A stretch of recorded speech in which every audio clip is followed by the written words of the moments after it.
Abbiamo dimostrato e stiamo dimostrando che c'è una gioventù che ha voglia di guardare avanti, che non ha parlato di slogan, non ha parlato di questioni puramente politiche, ha parlato di questioni concrete. Un modello che vuole lanciare e portare avanti in caso di vittoria soluzioni concrete ai problemi e alle difficoltà che i giovani incontrano ogni giorno. Davanti a 300 under 35 arrivati in fiera a Padova, il candidato del centrodestra alle regionali lancia Generazione Veneto, un incontro che vuole trasformarsi in un incubatore di idee. Stefani si rivolge alla classe dirigente del futuro, alla Gen Z, a lui che, se verrà eletto con i suoi 33 anni, sarà il più giovane presidente di regione d'Italia. I temi affrontati vanno dall'inclusione all'ambiente, dalla rigenerazione urbana all'innovazione, arrivando al tema cruciale della casa per i giovani e le giovani coppie.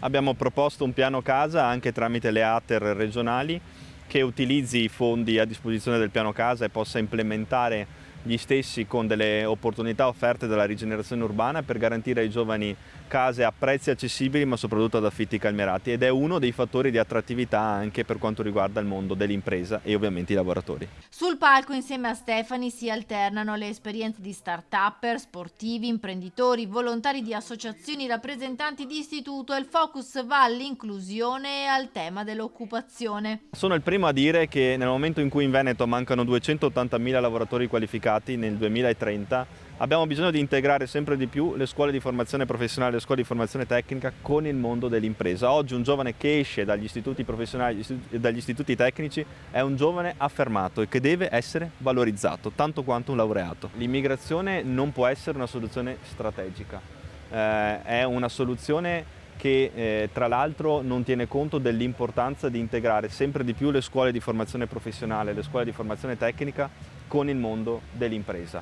Questa è la soluzione strategica per il futuro del nostro territorio. Mentre si appresta ad affrontare l'ultima settimana di campagna elettorale prima del voto, Stefani riporta il dibattito e i temi concreti ai giovani, fa un appello per contrastare l'astensionismo guardando al Veneto del futuro. Credo sia importante andare a votare e sia fondamentale portare la propria voce. Poi ognuno può votare chi vuole, ma è importante esprimere la propria preferenza e dimostrare di essere parte integrante di una società che ha voglia di costruire il futuro e di guardare avanti.